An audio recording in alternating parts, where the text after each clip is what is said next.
good. Good. There, we're on. Perfect. I can see us on Zoom, so we are officially on the air. Good evening, folks. Tonight, this is the Master Plan Committee scheduled for June 28, 2023.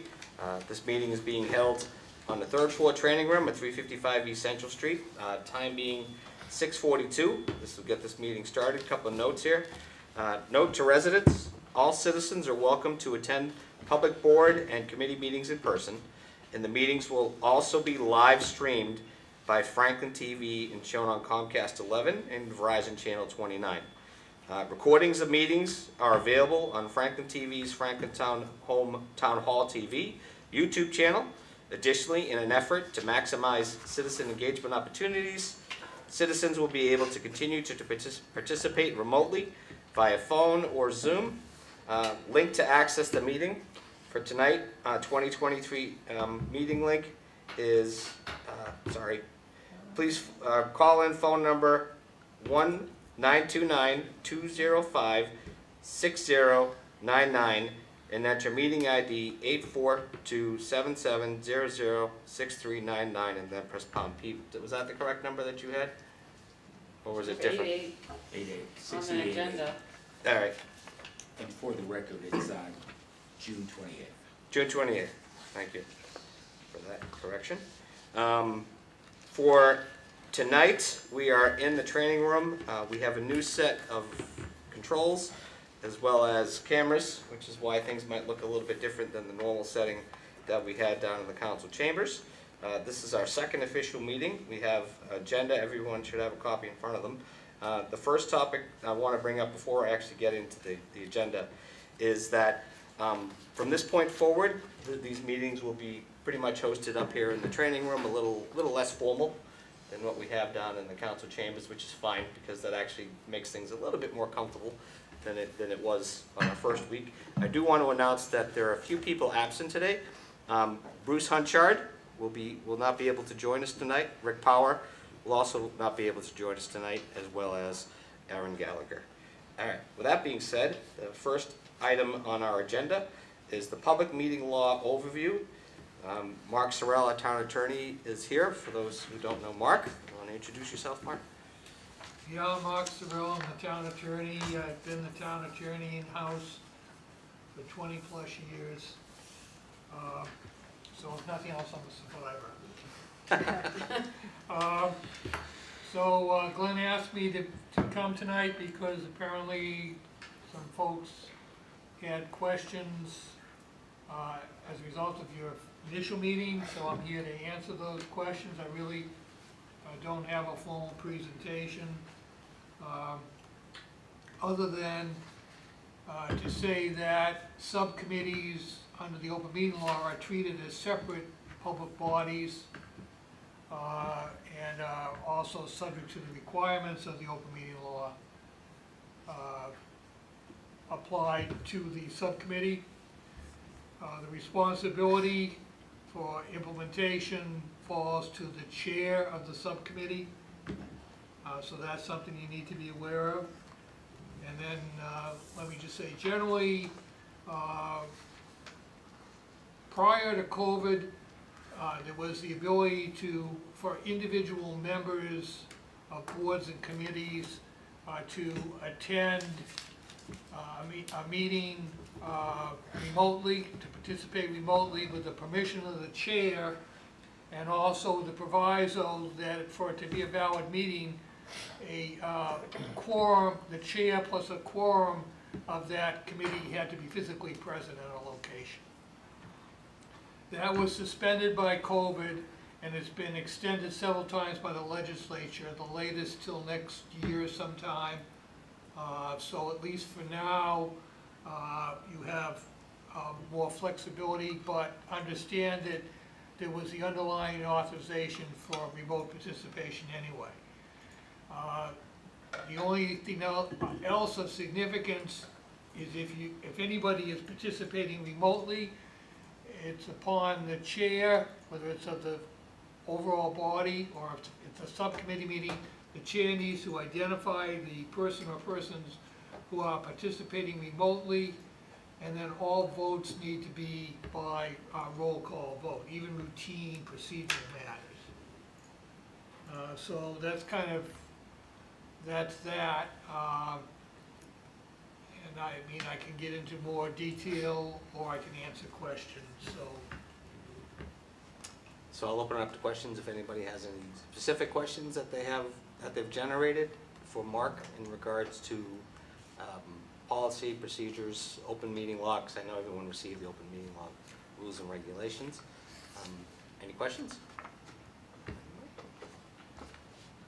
Anyone have anything specific to these subcommittees, really? I mean, because that is, you're gonna have 5 different committees going, Yep. well, 6 actually. Yep. Well, Go ahead. should I assume that when running a subcommittee meeting, it's very similar to this, giving the introductory statements about, public access, et cetera, and all that sort of stuff? And then secondly, I would think that just given scheduling everything else, holding public meetings, not within this building, is that possible as well, as long as we subscribe to the formats that we need to? So the critical, to answer your first question, yes, you need preliminarily to follow the same process as the main committee and the chair of the main committee.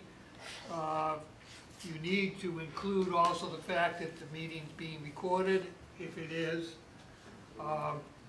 And then as far as where you meet, the critical factor is that it has to be accessible physically accessible to the public. So that means the public has the ability to attend, and also physically. So you've got to consider ADA accessibility issues as well. So if you're meeting somewhere where the only entrance to the building is a staircase, you've got a problem. Or there's no elevator to get to an upper level, for instance. So those are considerations. Also, just to reiterate the responsibilities, I don't know whether Brian and his staff are handling it, but in terms of posting, you've got the chair is ultimately responsible for posting the agenda, actually for composing and posting the agenda. As a practical matter, staff, in the case of most committees and commissions, generates the agenda with input from the chair.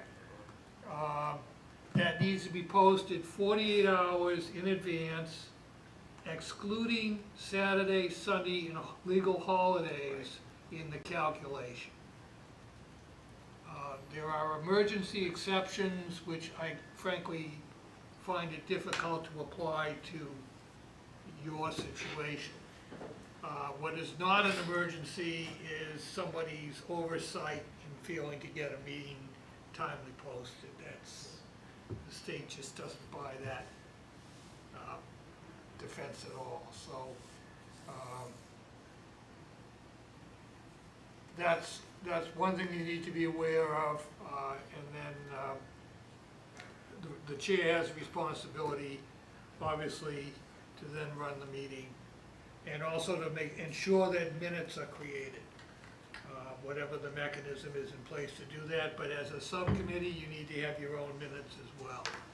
So Mark, in regards to the comment you made earlier about whether or not meetings are recorded, are they required to be recorded? And as such, would the recording be significant to meet the law in regards to keeping minutes? No and no. So you're not required to record under the open meeting law anyway. And conversely, that recordation is not a substitute for minutes. You're still required to prepare minutes, although as a practical matter, I think those recordings get used to create the minutes. There has been an ongoing debate, frankly, in municipal legal circles about eliminating the requirement of minutes. The argument is for not eliminating it is, well, I don't want to wade through 6 hours of tape or whatever. If if I can just skim a set of minutes and zero in on what it is that I want. And oh, by the way, we have people that do a really excellent job of preparing minutes, but in many cases, they're more detailed than the law requires.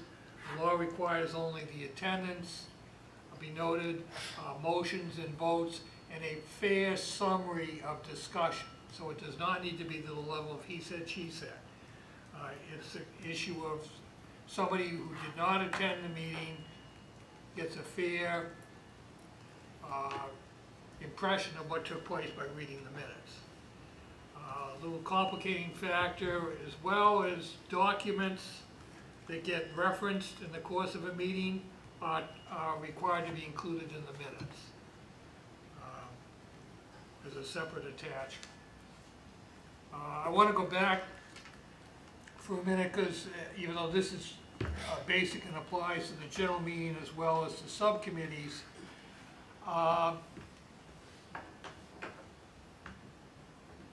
the open meeting law only applies to a quorum of the public body, whatever that is. And the quorum number is determined by your initial setup. And was it 13 members on this? Yes. So a quorum is 7. It doesn't matter if you got vacancies, you were constituted with 13 members, so that is the magic number. Less than a quorum can meet and can discuss matters. However, when that starts to happen, first of all, let me go back to what I was originally saying. If that's happening with some regularity, then it becomes a cause for concern. There are several methodologies that have been recognized by those who enforce the open meeting law as ways to skirt the open meeting law, and it's not permissible. So one is what's called sequential, which is less than a quorum meets in a room, somebody leaves, somebody comes in. So you never get a quorum in the meeting, but eventually everybody gets to participate. That's illegal.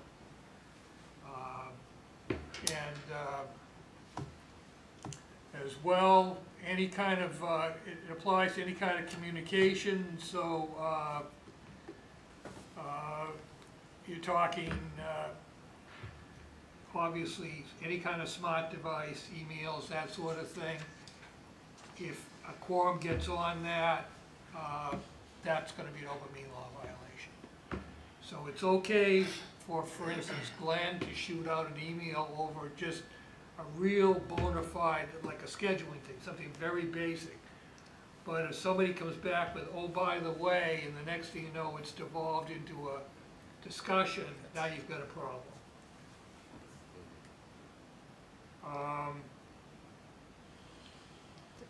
As far as the open meeting law is enforced by a division of the Attorney General's office known as the Division of Open Government.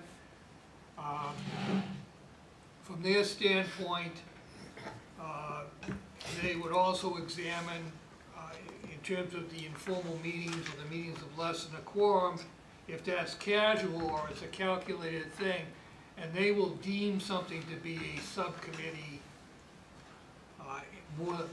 more than one person, basically. You cannot have a subcommittee of one person. But if you have 2 or more, they will review whether in fact, even though it's not a legal subcommittee, whether it's a de facto subcommittee and treat it as such for purposes of determining compliance with the open meeting law. So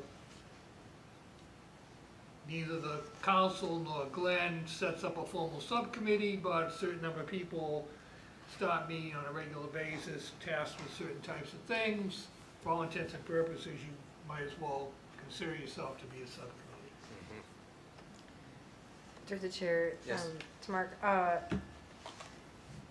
does the quorum situation apply to such small subcommittees, or where does that, What? the quorum, having to have quorum? So we have some Oh, quorum. quorum, yes, so we have some subcommittees that are 3 people, right? So are subcommittees ever voting on matters, or are there do the subcommittees, if they have, ours has 6 people, do we need 4 people there in order for, I don't know all the legalities, I don't know all the technical terminology, but in order to be able to vote on something, how does The that work? general principle, although it may not be spelled out in your particular case, but is that you need a quorum to have a legal meeting, and really to transact business of the body. If you couldn't get a quorum, and particularly a subcommittee, in my opinion, you could have a discussion. By comparison, the Community Preservation Act, for reasons not clear to me, specifically prohibits less than a quorum from even discussing, taking any action. But you're not under that prohibition. So if you didn't get a quorum and you wanted to, again, you can't do anything binding, but there's nothing precluding a discussion under those circumstances. Okay. A follow-up on that? Yes. So for a subcommittee of 3, is a quorum 2? Yes, And the subcommittee of 6, is it 4? it would be a majority in each case, yeah. Okay.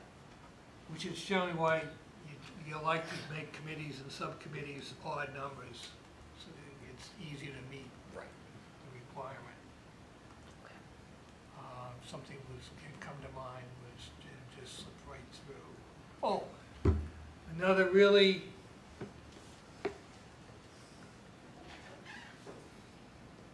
gray area, because it's not exactly clear, but when you have members of the main public body attending a subcommittee meeting other than the people on the subcommittee, and now you suddenly get to a quorum of the overall master committee. All I can say is it's problematic. I can't even get a straight answer out of the debate, or have not been able to get a straight answer on particular proposed, particular facts from anyone at the state on how to proceed. But just be aware it's a red flag type situation. I think it's generally conceded that if people from the main committee, let's assume the main committee shows up, other members besides the subcommittee members show up in such a way that there is now a quorum of the main committee. Right. Master Plan Yep. Study Committee, or the Master Plan Committee. Yep. Update Committee. It is pretty clear that the non-subcommittee members can sit and listen without any violation. The problem becomes if one of those people who's not a member of the subcommittee wants to speak. Right. And it's a very gray area at that point, whether you have essentially the main body operating, and I've actually been involved in circumstances where it came down to, well, what was the subcommittee discussing, and was that within the purview of the main committee, such that, because for a deliberation, it has to be something within your authority, which comes back to a discussion we had earlier about socialization. If you're getting together socially, as long as you can discuss anything as long as it's not something within your jurisdiction, because that's the definition of deliberation. Right. So, So for the most part, to basically summarize what Mark is saying is that when we get these subcommittees up and running, if for whatever reason somebody as part of the whole wasn't part of that subcommittee but wanted to attend those meetings, they wouldn't necessarily have an opportunity to engage in any type of input or discussion on the particular matter that subcommittee is reviewing. It complicates things. It's the same thing with the council. Whenever there's an economic development committee meeting, or whenever there's a budget subcommittee meeting, We don't tend to go to those subcommittee meetings, but going could complicate it if we so chose to make any kind of input into that discussion. It's kind of muddles the works, as Mark's so eloquently put it. So, for the most part, each subcommittee will be charged with maintaining those rules. I think everyone fairly understands that we're restricted to the topic at hand. So whatever the subcommittee is, those people are restricted to that topic, and no one from the other subcommittees will have an opportunity to engage unless we are in an open meeting like this. So this will be our opportunity to talk amongst each subcommittee when we meet on these whole master plan meetings. So this is a quorum when we're together, and there's 7 or more of us in this particular type of forum. This is where we'll have an opportunity to engage in dialogue between subcommittees. So if there is a common question, for instance, that each subcommittee has, like for instance, how to get data from Beta, or or you need a question from another board, let's say housing has a question, land use has a question that's similar, this is the overall body that those questions would come out and be answered through. Not necessarily directed from one committee to the other as part of their dialogues, but as this forum right here to get those, to kind of get those answers. And I think what's probably going to happen during this process is that as the subcommittees meet and as the subcommittees start to establish their goals, there's going to be kind of some cross questions. I think for the most part, the large percentage of the subcommittees are going to have similar types of questions that are going to be needed to be answered, that we can bring back to the full committee and discuss amongst ourselves and have the appropriate people in the room to kind of get those answers questioned. But of course, each subcommittee will be able to address specific questions regarding their content directly to Amy, myself, and Brian, or Beta and Barrett, depending on who exactly the question the spirit is going towards. But for the most part, as it was discussed at the last meeting, the general avenue for discussion is outside of these meetings. We'll be emailing either Amy, Brian, or if there's a direct question to Beta and Barry, to them, and then just kind of CC me in that discussion, just to kind of keep it official. Does that make sense? Okay. Question on minutes Yes. that are being taken at the subcommittees. Do they need to get voted on at the next subcommittee is being approved? Mark? You need an approval process. There's no legal requirement that minutes be voted, to be actual, in any context. You could delegate somebody to review and approve them. You don't have to have the body take them up. Conversely, that's not an excuse not to have minutes available. Oh, they haven't been approved yet.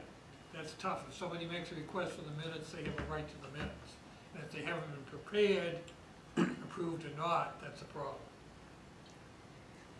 Eric, hold on. Eric, you all set? Any other questions? It's one other follow-up Go ahead. question to that then. Yep. As far as storing of those minutes, then they'll be stored, I'm assuming, on the Google Drive? Yes. That's for the committee, right? Correct. And each subcommittee will have a folder then in which to place those Yes. minutes? We have currently set up subfolders Oh, okay.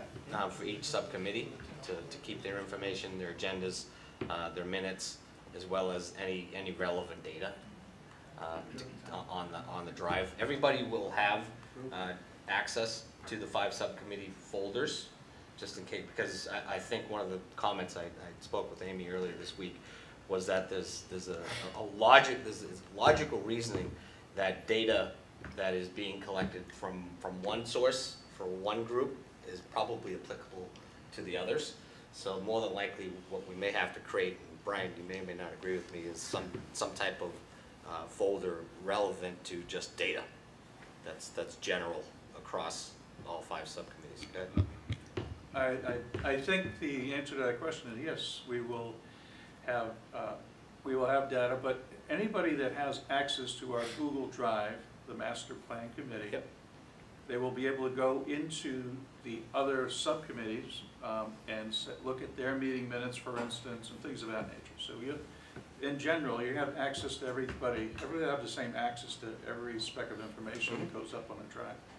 Okay? Excellent. So, yeah, so as far as the meeting minutes of the subcommittees, Each of the meetings will be on Zoom, okay? And you're gonna record each of the meetings. And we will take that recording and turn it into meeting minutes, so that each of the subcommittees are not gonna have to sit down after every meeting and make up your minutes, okay? I may have to, you know, take little resources from someplace or another. Maybe I'll even get some interns in here to do that, because it is gonna be quite a bit after you get going here this summer. If you get going with 3 or 4 subcommittees in the same week, there'll be a challenge to do that. But the intent is that you won't have to do your own minutes. And hopefully, you'll get them in time for your next meeting, whenever that may be. If not, then we will tell you that's not the case. I would coordinate everything, all your subcommittees, including your agendas and everything, okay? So Amy, she's actually left for vacation today, so she's out for a while. She deserves it. She just left at 4 o'clock right here, and, you know, guess she didn't want to stay for you guys. But, so if you have to, you want to post a meeting, okay? You can actually give her a list of the items, agenda items. She can produce an agenda very quickly and have it posted.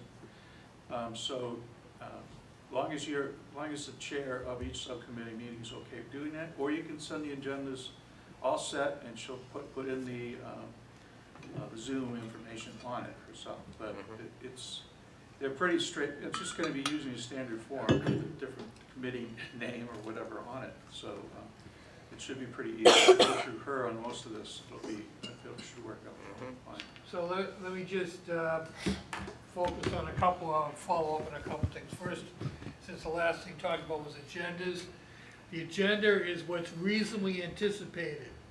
Again, at least 48 hours in advance. Now, if something changes between then and the original and the time of the scheduled meeting, there's nothing that precludes you revising them to add that. What is not permissible is to get to the meeting and interject something that's not on the agenda. That's an open meeting law violation. I want to go back to the minutes and then morph into a broader topic, and then that's in terms of minutes and how the mechanism for proofing. Whoever generates them, assuming it's a third party and not a member, can send them out to members to read and revise, but you cannot get into an exchange in advance of a meeting. At the point where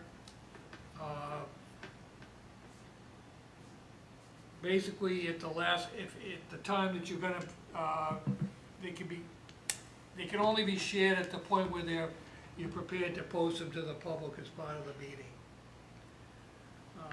This makes no practical sense, but it's the way it is. Unfortunately, well, I'm gonna stick to straight, or not get into advocacy, let's put it that way.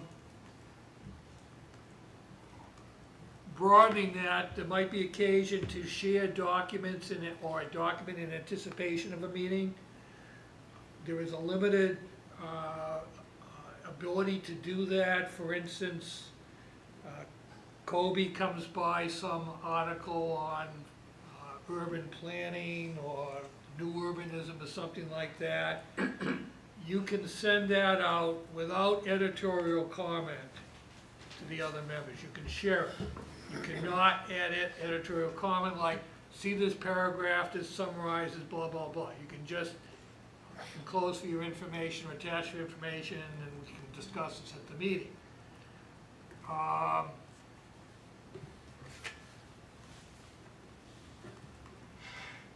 As far as anything else that is a document that you want to bring to the meeting that doesn't fall into that category, again, you cannot disseminate it unless and until the point that you're prepared to post it with the agenda and it's available to the public simultaneously with the members.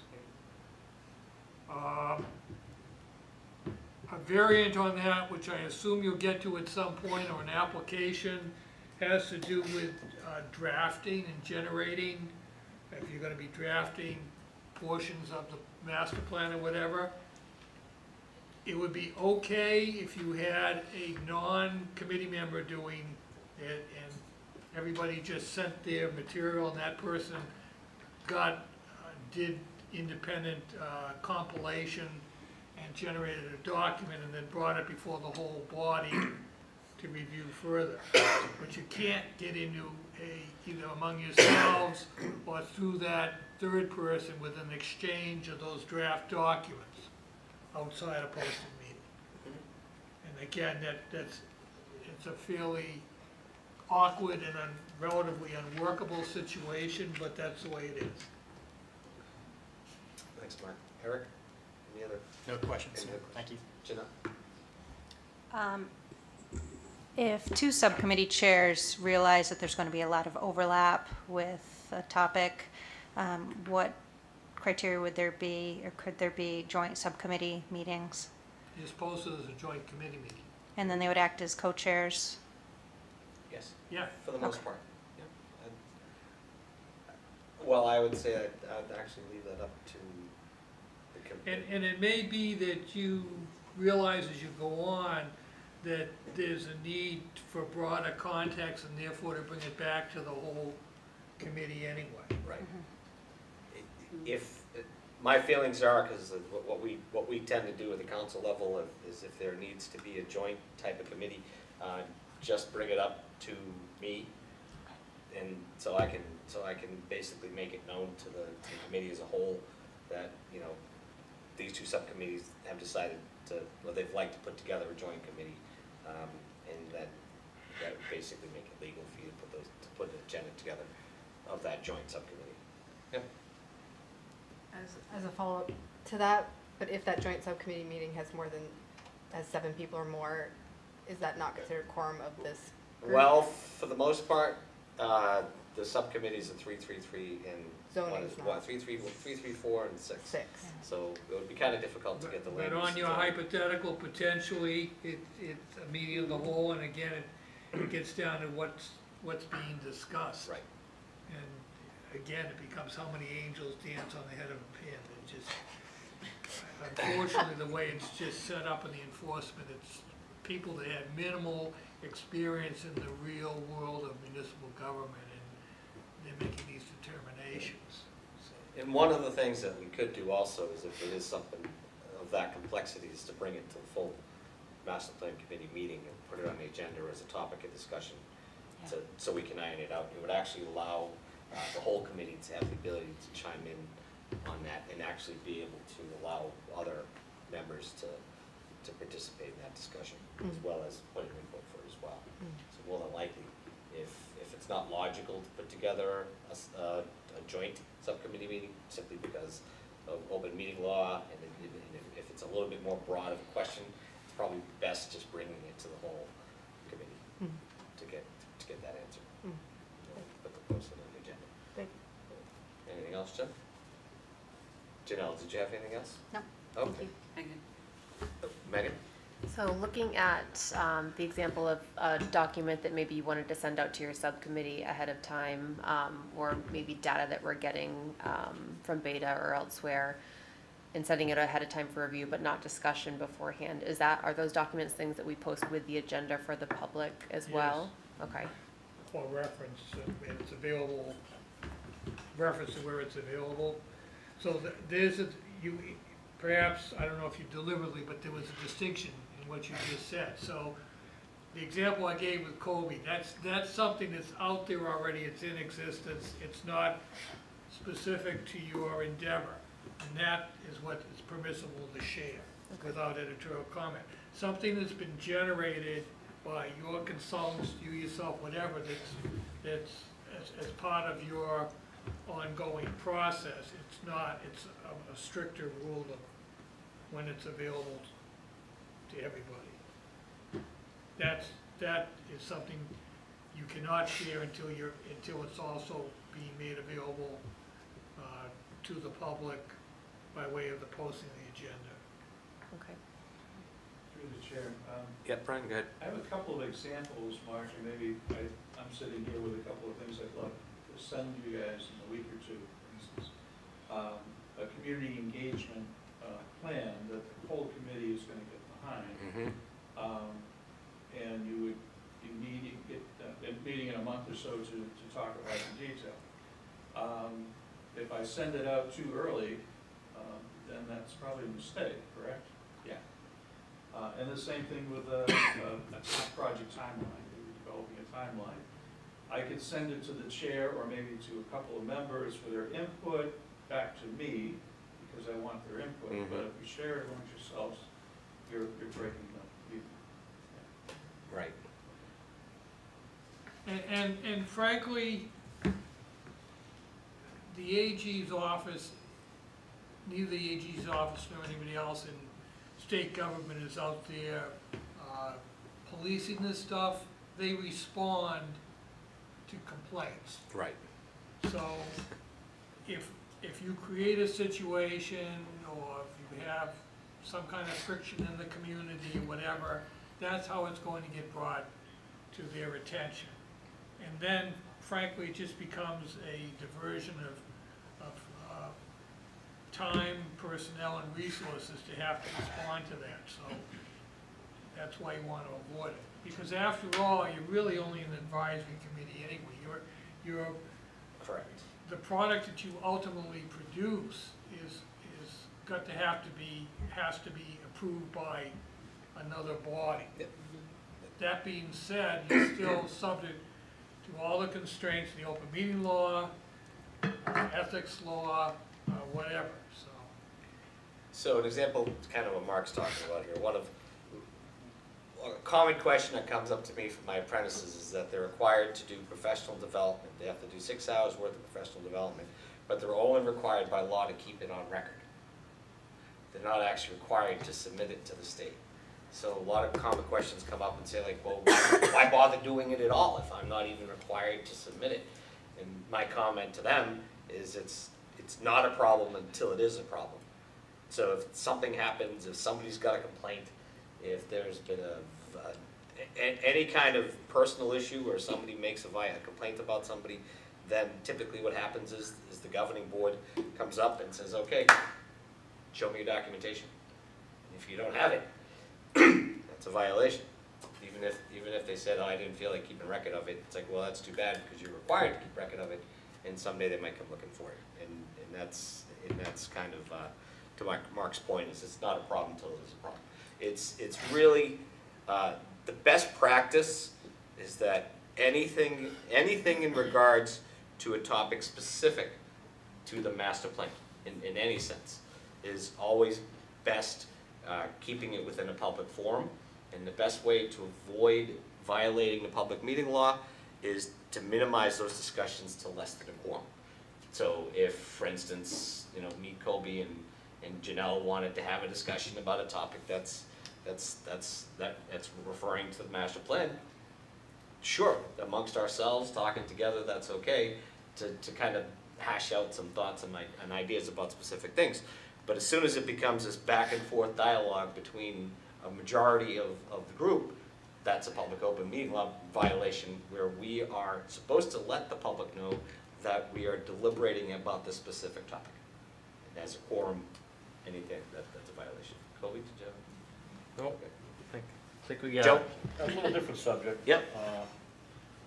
Being appointed and a special employee, not being elected. Yep. Are we still, That doesn't determine whether you're a special employee.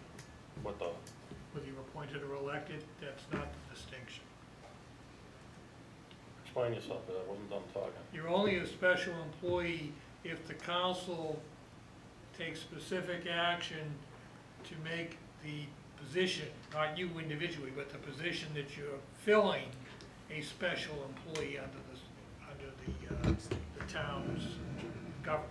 Okay, so I guess going to the question is, are we still allowed to attend other bodies like the EDC, Planning Board, ZBA, any other committees that meet to go as just a resident of the town and express our opinions without having a conflict or an ethic issue? So the answer to that is yes, and within the context of your position on the master plan update committee. The more complicated is, it depends, yeah, if you're applying the ethics law to the fact that you were on the master plan update committee. So the ethics law is counterintuitive in a number of respects as to who it applies to and what is and isn't permitted. So I can't just go as a taxpaying resident and representing myself on a particular issue in any of those? It takes my rights away to speak at a board?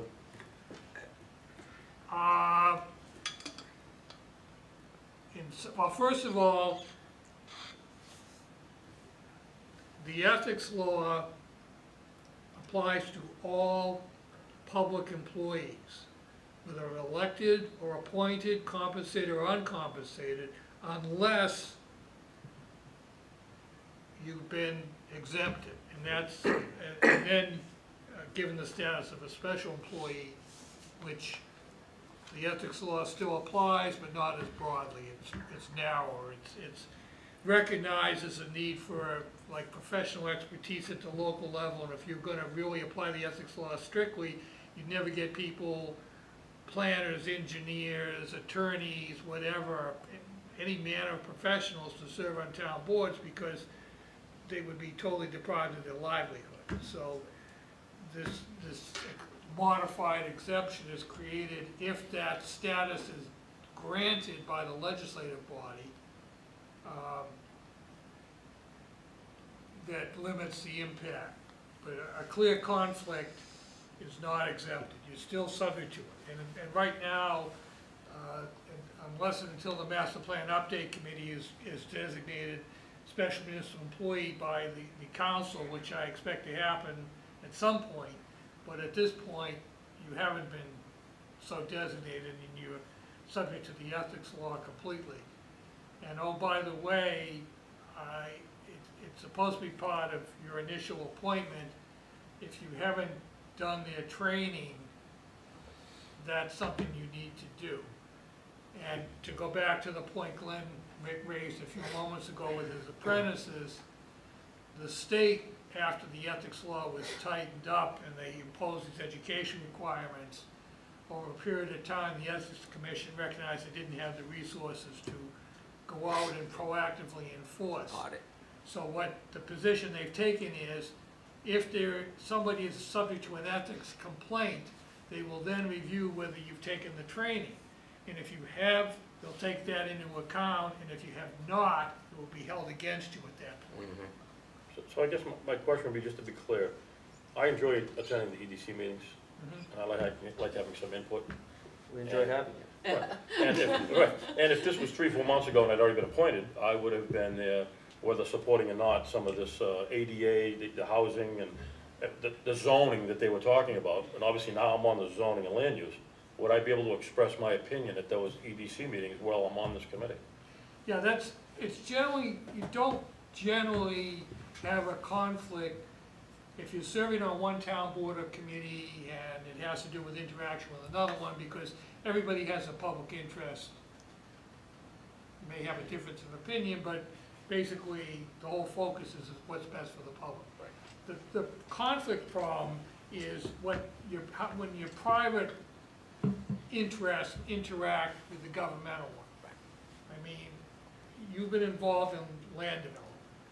So you may have the best of intentions in the world, but the fact is you're a land developer, and that potentially plays into account depending what it is you're doing in your interaction with the governmental board. If you've got some project either pending or proposed, and you go to a board or committee that has jurisdiction over that project, that's a problem. There is an exception that you alluded to, acting or speaking for yourself as a citizen or on terms of your own property, but even that's complicated because in the context of how complicated is your business. If you've got a corporation or trust or what have you, the protection is for you as an individual. In a simple situation, you own your house as an individual, and you go because something that's being proposed is going to impact on your neighborhood,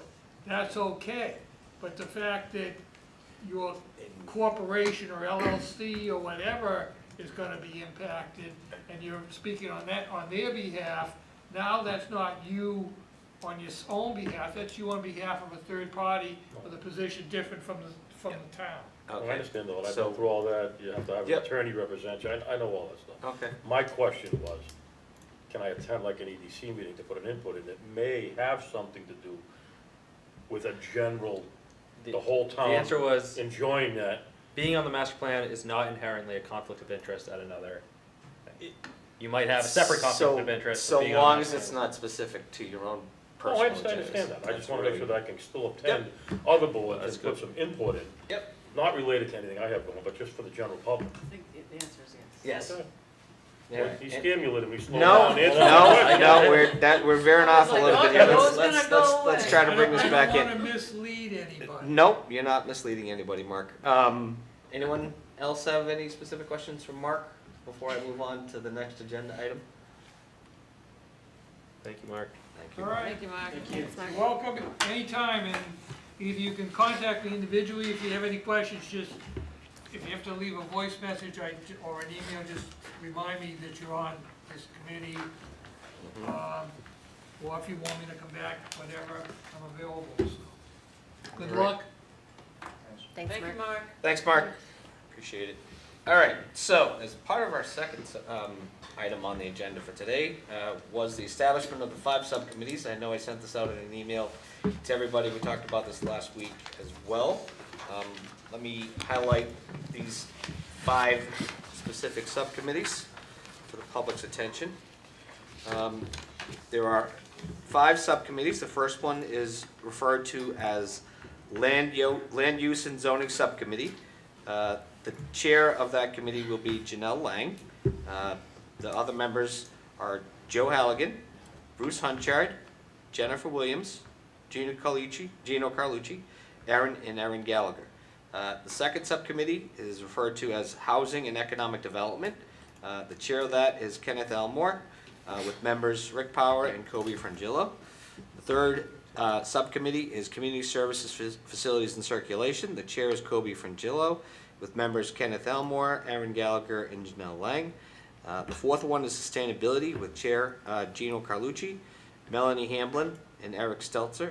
The fifth one is Open Space and Recreation, Natural, Cultural, and Historic Resources, with the chair of Megan Hagan, members Glenn Jones, Rick Power, and Melanie Hamlin. Now, as I know, for those who have all read the 2013 master plan so far, that these don't necessarily line up specifically with the content areas that are laid out that the master plan law requires us to cover. But the good part about some of the stuff that's in these subcommittees is, like, for instance, open space and recreation. A large portion of the open space and recreation has been completed. Megan, do you have any feedback on the current status of that So subcommittee? we have our draft for the 2023 Open Space and Recreation Plan completed. That is out for the public to view on the Conservation Commission website, so franklinma.gov/conservation. We are in the middle of our 30-day comment period to the public, so the public is able to give us feedback on the draft. From there, we'll add any additional comments, and then it'll go to town council for approval. So we're hoping around the September timeline for that to be hopefully completed. Awesome. So my next question really is to Brian. The portion of that committee which has already been reviewed, the open space and recreation, how is natural, cultural, and historic resources pretty much going to gel into that? As I was saying, the open space recreation plan is complete. A lot of the information in the open space recreation plan relates to natural resources. So therefore, a third of that other element is covered. But the historic and the cultural are really been dealt with in a different way, obviously. You're not going to necessarily have the open space advocates at the same table as the cultural you know, arts and culture related issues, so, yeah, so the subcommittee will have to break it down. It's similar to, for instance, with, well, I mean, housing and economic development go together, but you may want to really focus on housing for a little while, or economic development for a little while, and eventually you end up with, you know, they're going to be two separate elements there. So it's the same thing on the open space recreation and the natural, cultural, and historic. They are two separate elements. Okay. And the five subcommittees, really, sustainability being treated separately, but the other committees will have at least one element that they will be responsible for developing. Land use, and then you have housing, economic development in that committee, and then services, circulation, and open space recreation, and the other natural cultures. So you're each going to be dealing with a couple of issues at a time. All right, that's understandable. So one of the handouts I gave that was included with everyone's handouts tonight was a copy of goals and policies. This is a copy of the 2013 version of goals and policies. One of our tasks is to review the goals and policies and eventually update this.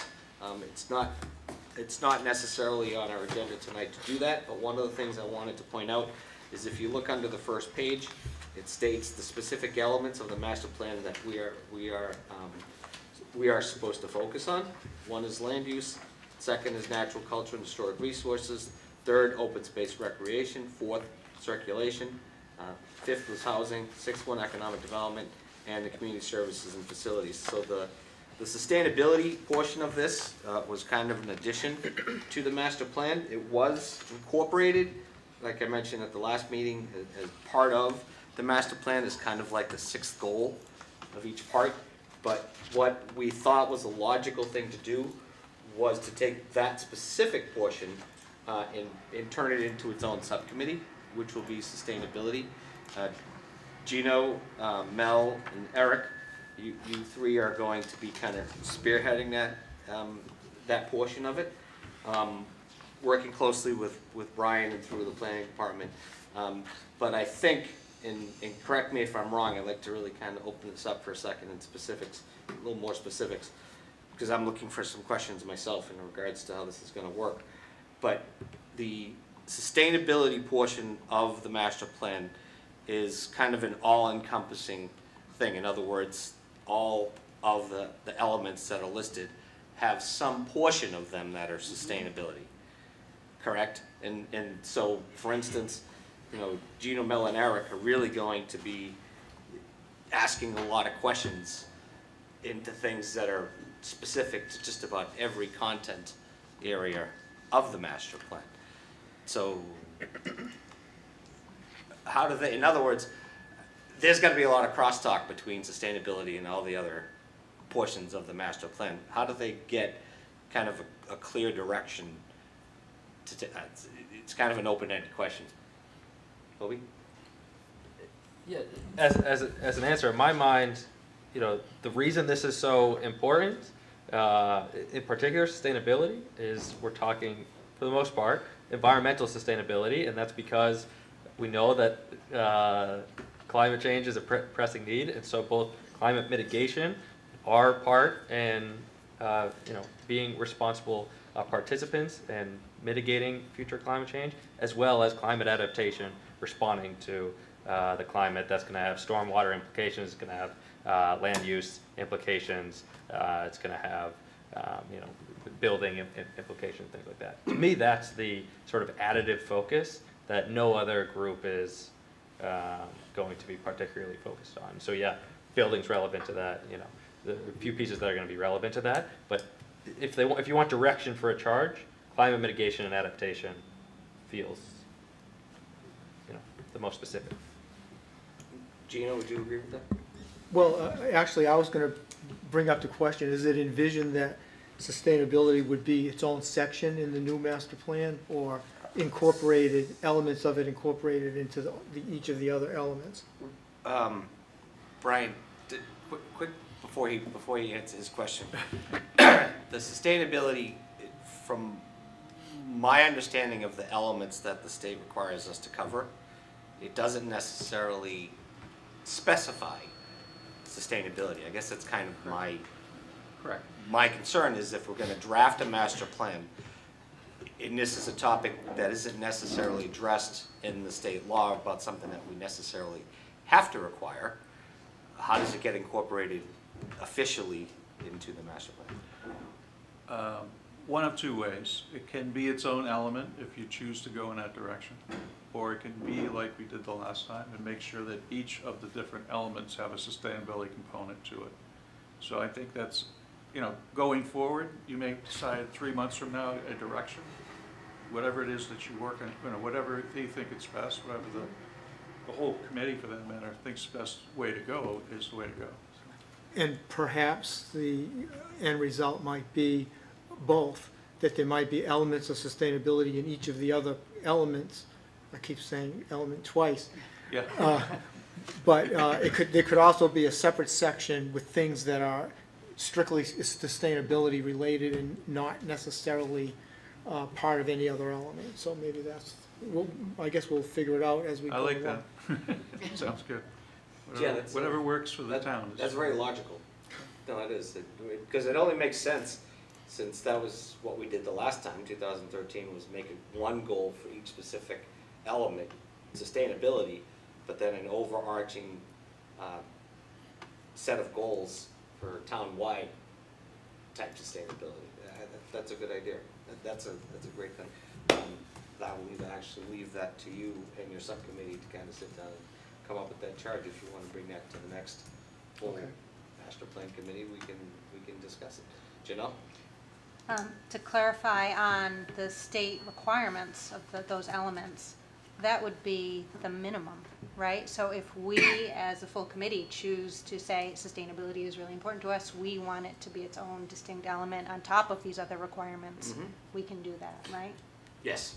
We can always add to our own master plan. This is just kind of a guide Yeah. in a sense from the state. Am I wrong? No, you're not wrong. You just have to meet the minimum guidelines for a master plan and do anything you want, else you want. Absolutely. Anyone else? Other questions in regards to that? Okay. Yeah, I've got one. Sure. Go ahead, sir. One of the things in this document is also about the master plan committee's, the master plan committee's mission statement. Yep. And, it's interesting, I don't necessarily see, I think it's subtle, but I don't see sustainability in that. And I think one of the things we should be thinking about is how we incorporate that in there. That's a great And question. then I go the other way and say, well, as we're talking about sustainability, why we not also talk about diversity Mhm. and pluralism as a part of it as well? Yep, it does have a sustainability portion a few pages Yeah. down. It's not Oh, I missed necessarily. that. Yep, it's not necessarily incorporated into the vision or master, the master vision, or the master plan, or the town's vision. One of the things I was actually discussing with Kobe prior to this meeting was if that was something of the goals and policies that at some point we can address in whether or not we want to take portions of the 2013 goals and policies here, for instance, the mission statement, the vision statement, and either keep it as a whole or change it as we so fit, based on kind of today's feelings. But I agree with you, and this is, if the committee wants, what I think we could do is probably add that in as a topic of discussion at our next meeting, to kind of review, because this will give everyone an opportunity to kind of go through this goals and policies document, review the vision plan, the mission statement, the vision statements, and kind of give everyone an opportunity to come back with some input. Okay. If we do that, can I push us to be more specific? Where can we agree upon a stated mission statement and a stated vision statement? I don't frankly see the need for two separate ones, Mhm. but as opposed to, generally trying to digest and respond to the entire section that we you know, that the goal of the group would be to have an agreed upon mission statement that builds upon the existing one in front of us. So come back with essentially revisions to the master plan mission statement and the master plan vision statement. Sure.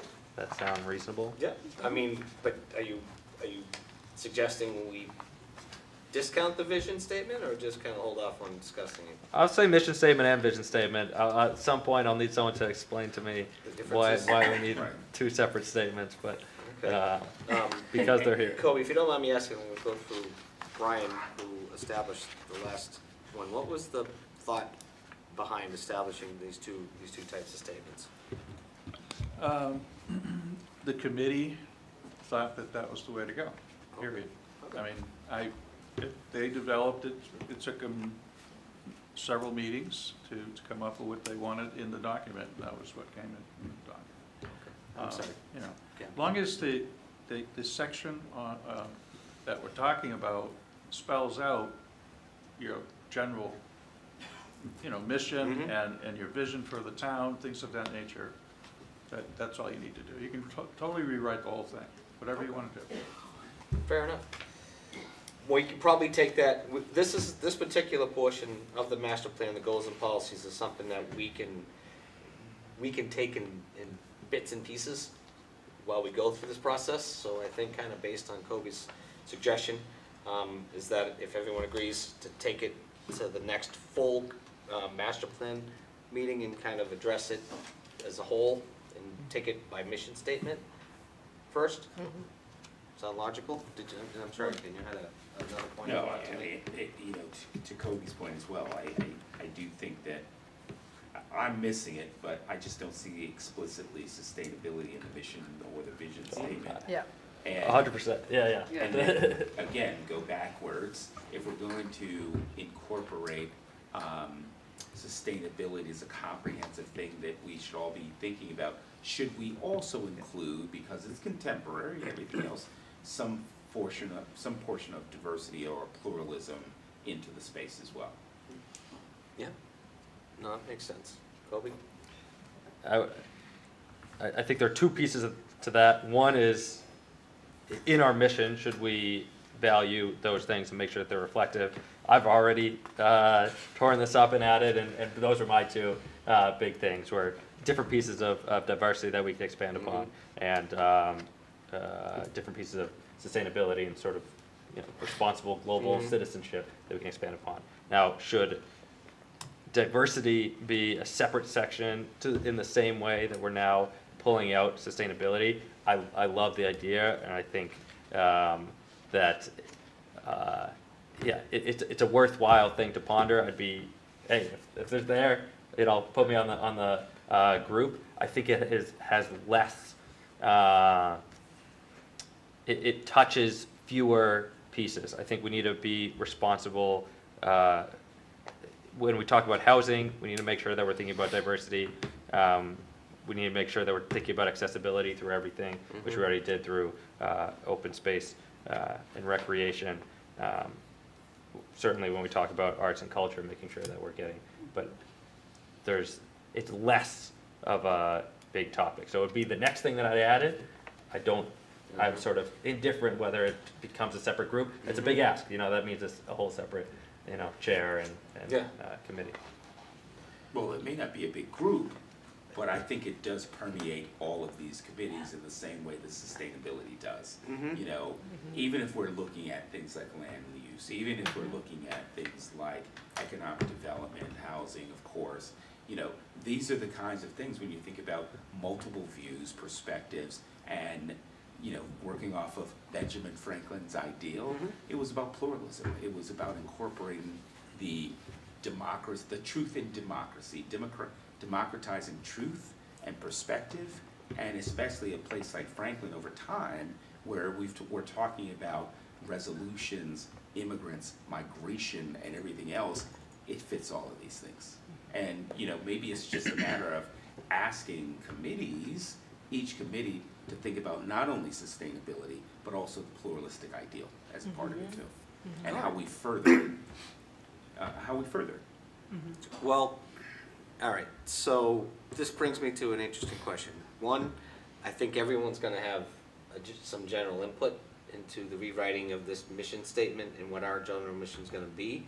I think what would be a logical step would be for everybody to kind of make editorials on, edits to the existing mission plan, and kind of post those to me to direct those towards Brian. But the problem with this that I have is that if we're going to establish a new mission statement, that Brian or Amy kind of draft a revision based on everyone's input to the planning department, but we can't do it amongst ourselves. This kind of harps back to what Mark said earlier, is it's okay for us to come up with topics of discussion, but we can't necessarily post it to each other outside of these meetings so that everyone can kind of give back and forth discussions on it. But what we can do is we can actually, everybody can make edits to the existing plan, the existing mission statement, send those to Brian and Amy, who can make various revisions of the master plan vision statement or mission statement, and then come back to us with discussion at our next meeting. Yeah. And then we can actually talk as the whole body in August about making those adjustments. And then he can take back our feedback and make those adjustments accordingly, and that will ultimately be our draft copy of the mission statement. Does that make sense? Eric? Yeah, that makes complete sense. I was, on the topic of diversity, where I was thinking about is on community engagement in particular.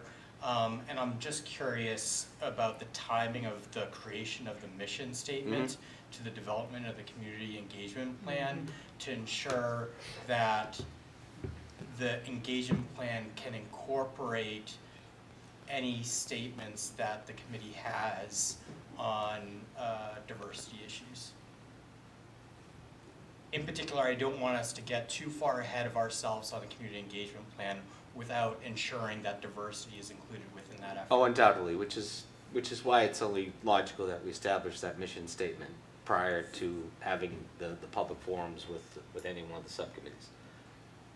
So that even the public is clear on what our mission really is before we even delve into those discussions, if that makes sense. So, Brian?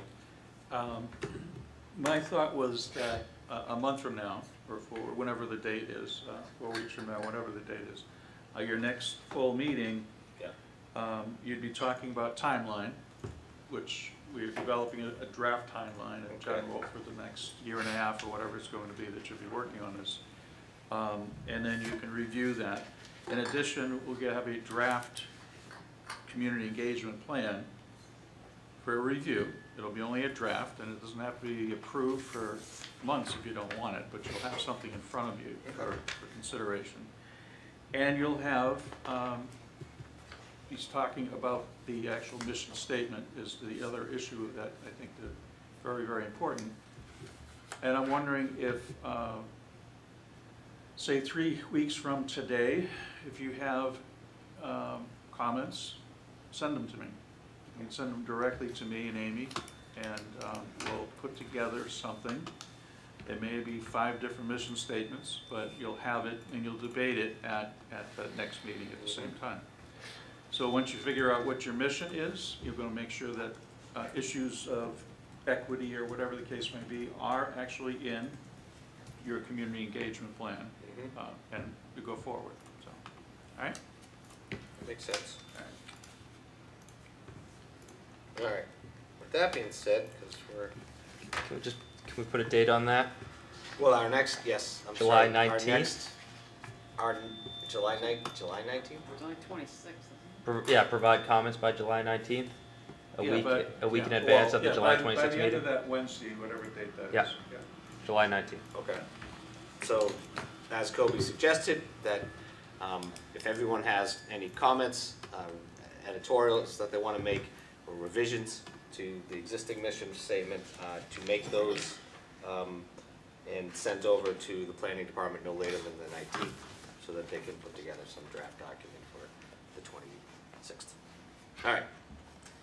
Any other questions in regards to that? So, one thing I didn't get to finish doing with the subcommittees is we talked about open space, recreation, sustainability. The other 3 committees, land use, zoning, housing and economic development, community services, what Brian has brought with us tonight is a general list of steps for each subcommittee to basically follow. These are not 100% in stone, which is why we have an opportunity for a few minutes tonight. We don't want to spend too much time getting to the nuances of every single one that's listed here. But Brian, if you want to give a quick overview of what these subcommittee roles and responsibilities are, All right. good. Again, this is a general structure. It does not mean that you have to follow it by the letter of the law. But for each subcommittee, you're going to set your schedule for meetings, obviously, and you're going to schedule everything through Amy. She'll post meetings. She will help you with agendas, and she'll make sure that the meetings at least 2 full days, in advance, all that stuff. She will be. You're going to need to review your meeting minutes and decide how it's going to be passed, whether, like Mark was saying, whether you vote on them or whether it's one person gets to review and say, yeah, they look good. It's up to you to decide on which way you want to do that. You need to determine the roles of each member of the committee. There may be, some of them are only, only 3 members, but you may have, the chair of each committee may assign tasks or areas of responsibility, whatever the case may be. So that's part of what you have to do, obviously. Your subcommunity communications and outreach schedule will go along with the community engagement plan that we will be developing, all right? So you kind of try to keep in line with the overall committee and as you go through your process. So you may decide to interview 20 people in a committee. I don't really know what you're going to do. But you may decide to set up a schedule in advance to interview people, bring in organizations at your meetings, do whatever the case may be. And so that's part of that as far as what you want to do. I put down including public hearings because if the whole committee is going to run a public hearing, which you will be, at least one for the draft plan, but there'll be likely a couple more just to gain input. It would be good if a majority of the committee members are actually at those public hearings and participating, at least members from each of the subcommittees, okay? When you get down to the subcommittee work, if you want to have a public meeting to, let's just say on transportation, circulation, whatever the case may be, you can post a meeting, you go, it's like go through the same thing. You're having a subcommittee meeting, whatever, on specific, and they can invite people to come in to talk about it, or you can have it, widely publicized. Come to town and talk to the master plan committee about transportation, whatever the issue is. Okay, so each of your subcommittees can do your own thing in that area. It would be good to coordinate everything with Amy and to think about making sure Glenn knows that you're thinking about having a public hearing type of thing on a certain subject matter, because it could be directly adjacent to somebody else's meeting that they just, or it could be on a conservation committee night, or it could be a lot of different, there's a lot of conflicts going forward. So we have to make sure that it works with everybody's schedules. Quite a few. Okay. All right, so each of the committees will, you're gonna look at the master plan.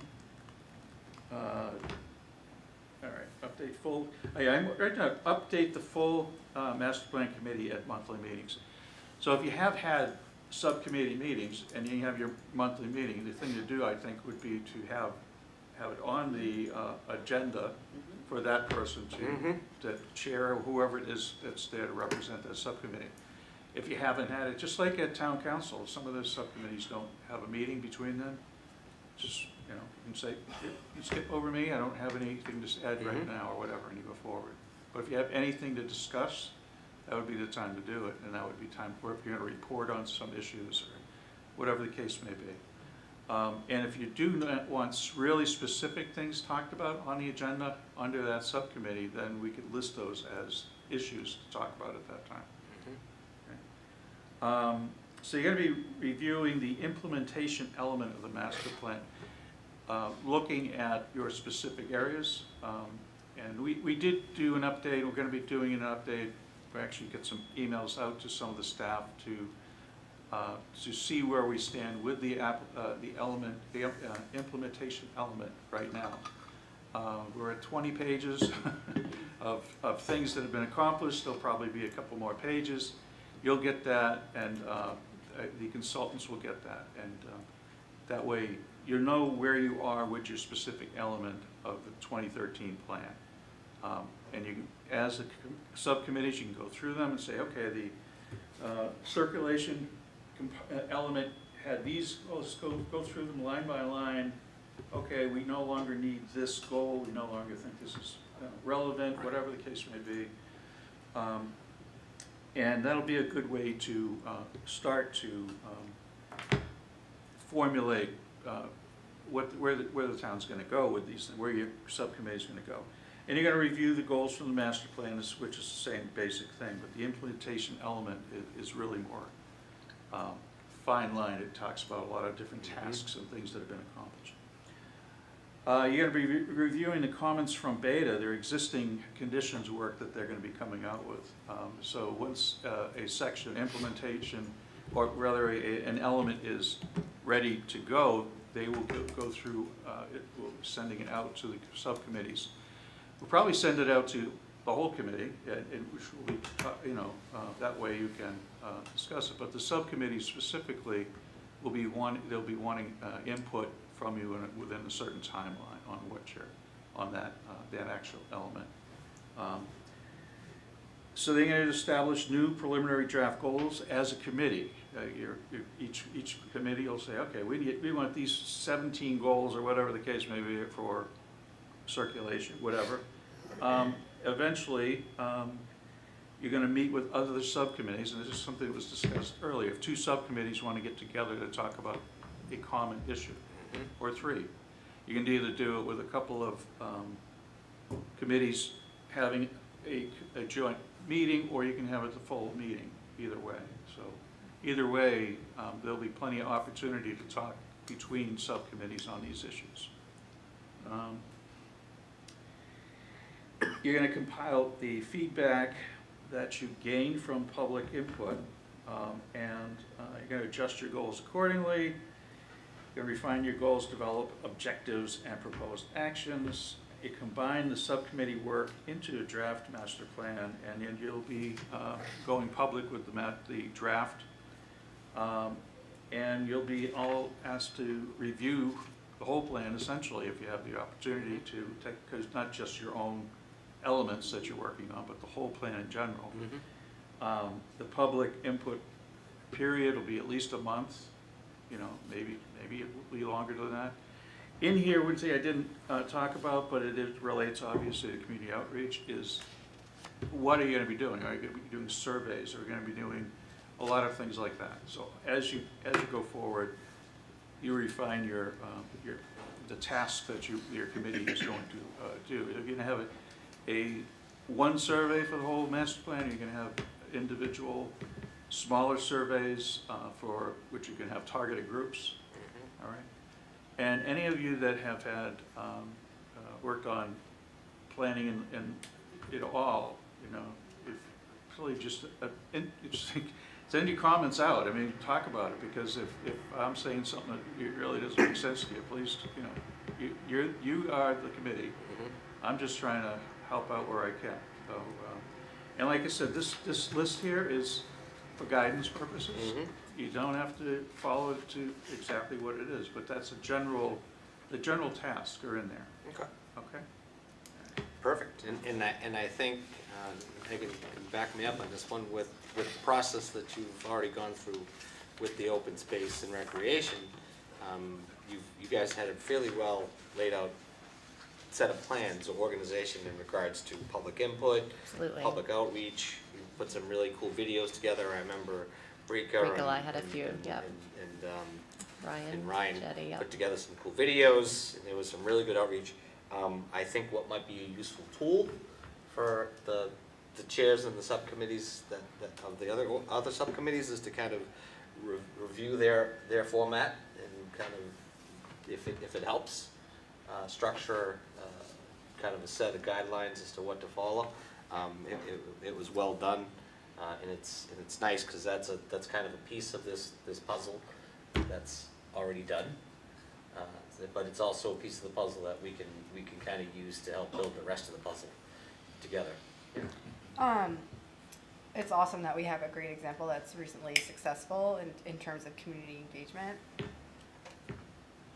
I want to understand more about what the proposed community engagement process is going to be for this. It feels like before like diving into the very specific topic areas, like would you not want to start with a more holistic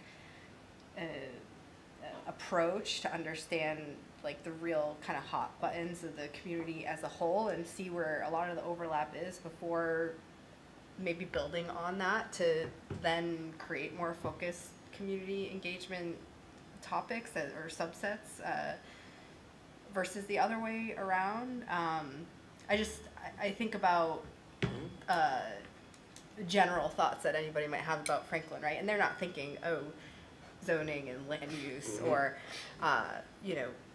schools. They're thinking, where do I like to recreate? Where do I feel safe? Where do I like to run? Where do I, go to grab a coffee? And we know that all of those things impact all of our, different subcommittees, but the general resident might not necessarily be thinking about that, although we'll get that valuable information from a more generalized series of questions as a starting point. So I'm just wondering if and I think, is it Beta or Barrett and Brian, your group that's starting to develop what that community outreach, or is that something for us to develop? Like, what is the process for that? It's a logical question, Ryan? Absolutely.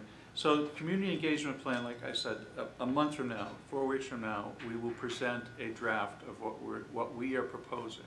Okay. Which would be a public engagement in general for the whole committee, public hearings, visiting type of activities, variety of different things like that. It will be based on, I did get Lily from, Lily Vera, who is been working with Break Alive on the conservation end of it. She sent me the basic structure of what they did just today, actually. I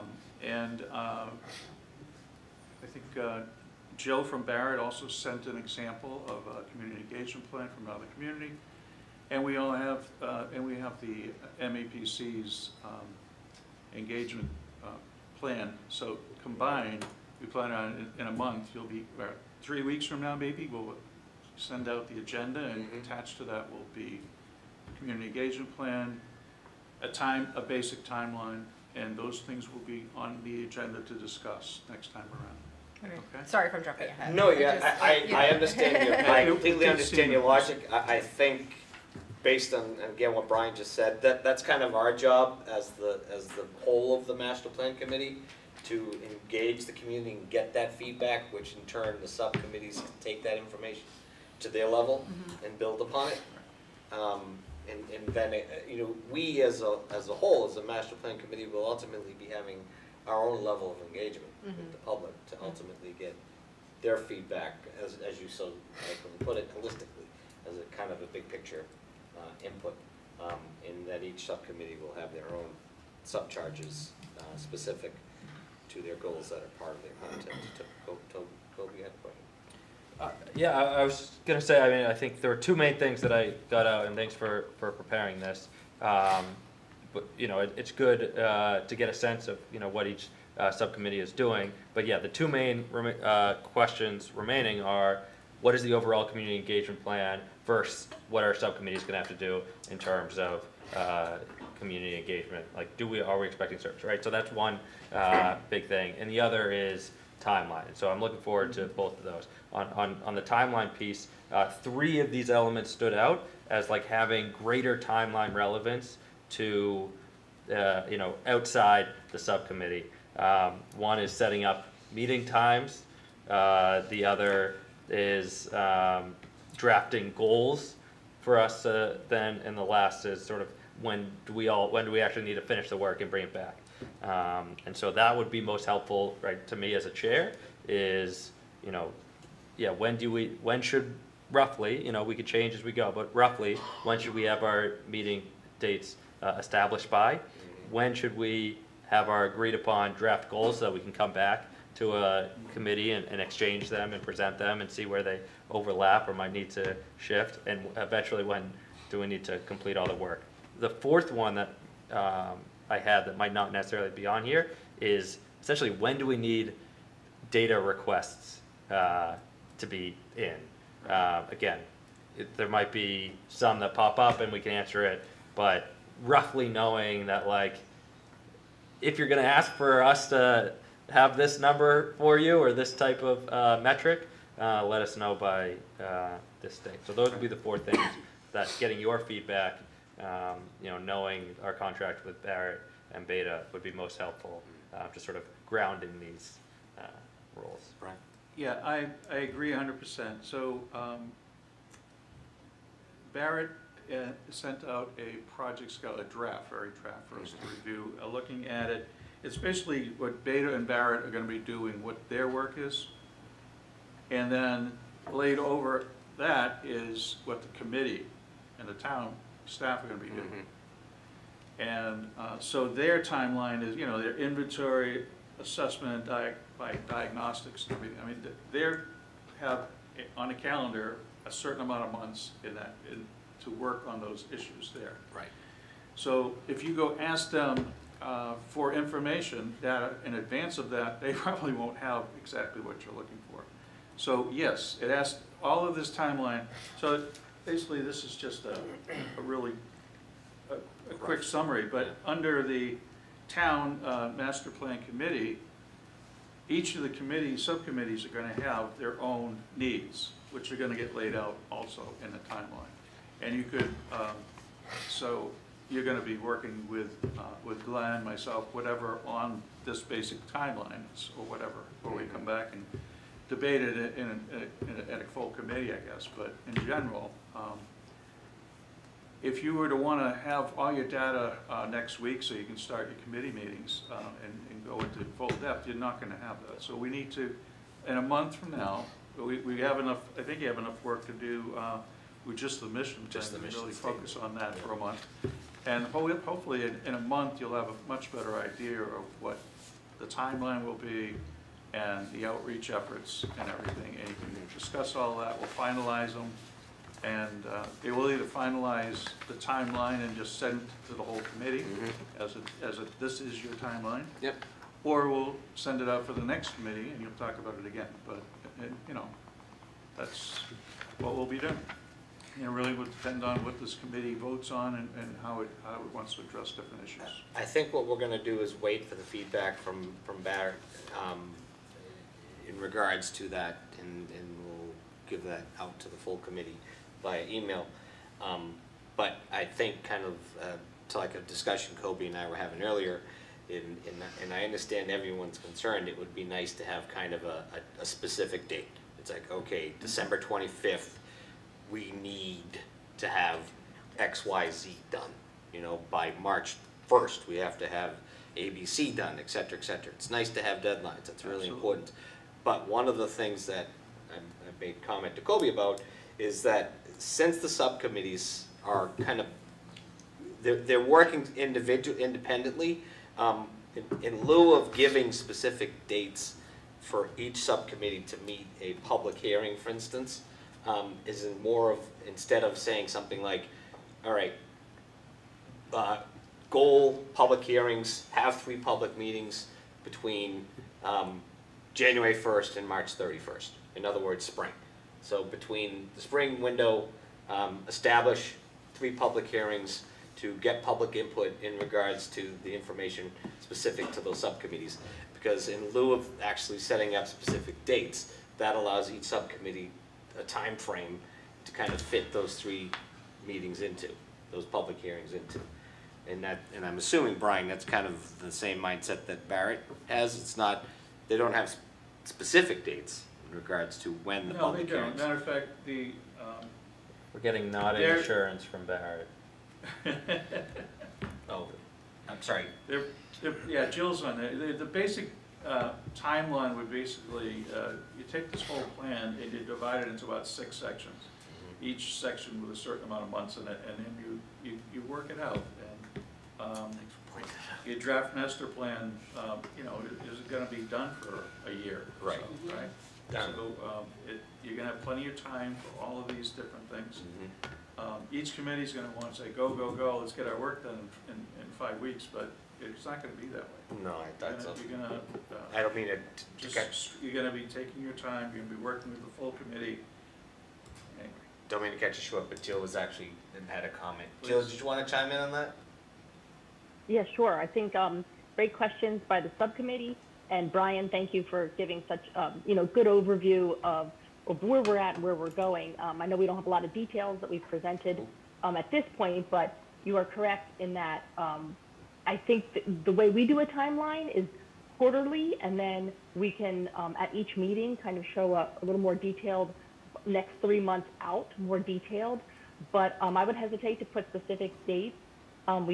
Because things are fluid, but we like to keep things on track.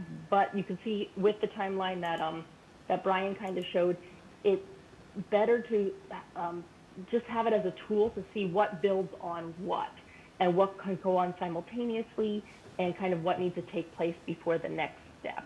And I think what you'll find is the process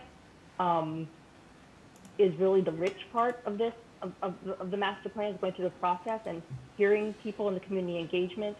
And that will guide some of the earlier discussion also about like what should sustainability focus on. I think in some of that community engagement, stuff like the hot buttons that somebody talked about, or the things that people are very passionate about, or maybe haven't been addressed before or could be improved on, that's going to kind of all come out. So we do want to have a timeline to keep things on track, but also keep in mind that things are fluid throughout based on what the community needs for this process.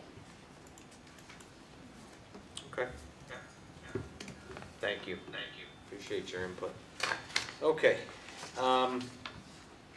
Great. So, based on the discussions, I think everyone has a pretty clear understanding that what the master plan subcommittees are, what their general charge is based on the list that was handed out tonight, and that some general input in regards to updating the mission statement that we can have in by July 19th, so we can put that on the next agenda for discussion. Does anyone else have any other questions in regards to the subcommittees? I'd like to move on with the rest of the agenda.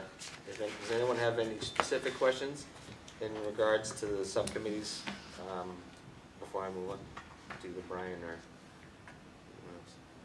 Ken? Okay.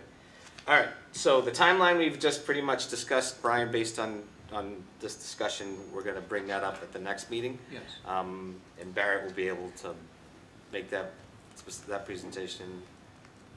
I think Jill will be at the meetings if we would like her at the meetings. Okay. If we don't need her for a specific meeting, she won't be here. Yep. And I think one last comment on my part before I move on to agenda item 4 is that one of the opportunities that each individual subcommittee will have an opportunity to do between now and basically the fall, probably our, where's our agenda here? I have the dates up here. August 23rd is our planned meeting, and I would think that by August 23rd, the subcommittees would be able to have had the opportunity to make some schedules, create some dialogue, get together, maybe have some brainstorming sessions on how they want to set up their meetings and kind of get the ball rolling on their end. And I would assume, correct me if I'm wrong, that probably by the 23rd, we'll also be able to move forward with setting up dates for public hearings as far as the as far as the whole master plan committee is concerned, if that makes sense, Brian. Would we be able to kind of start setting up public input as soon as August, or is that kind of, I don't see the timeline that they have, so. is Yeah, that- I think that in the actual, not necessarily in August, but by the time you get to September, I think you're gonna actually have some things worked out. But we Okay. need to, like I said, we'll develop a community engagement plan with the timeline. You'll talk about it next time around. And some of the things the full committee we do, like, what do we want on survey questions? So it's not like we're gonna be having an immediate public hearing, you know, in September, right?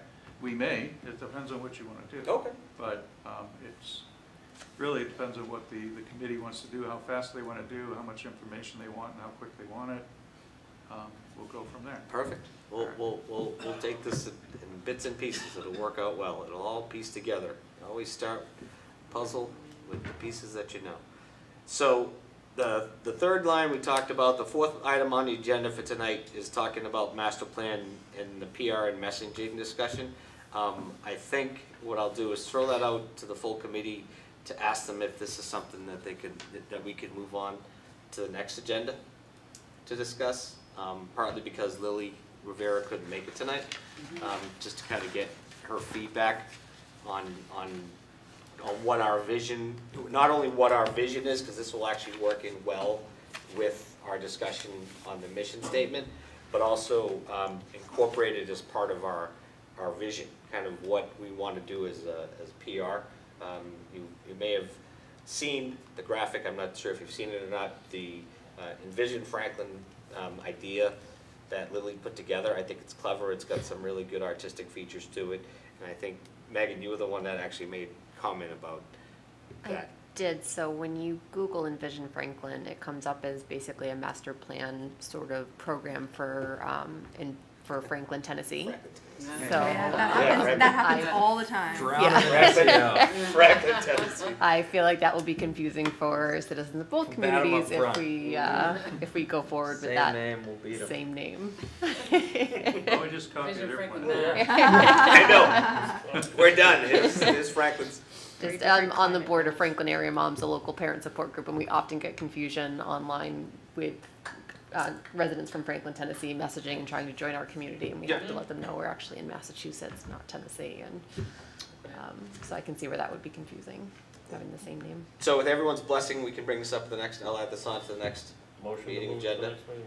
All right, perfect. So item 4, moving to our July 26th meeting at 6:30 here in the same chamber, 6:30 in our brand new decked out training room. This is pretty cool. Does anyone have anything else they want to say before we close out the? I'm being told we're not televised. I've been getting texts. Chris or Just for a point of information. okay. I do know we've been recorded on Zoom, so I know that We can definitely get some playback on that. Are we on YouTube at least? Yes. Okay, but we're not streaming live on Verizon? Yeah. Okay, We do it every day. okay, just curious. All right, with that pretty much. Agenda's Second. all in favor, say aye. Aye. Perfect, great everybody, thank you for your patience tonight. I know that was a long meeting. I think hopefully everyone's questions got answered. By the way, Franklin, Tennessee was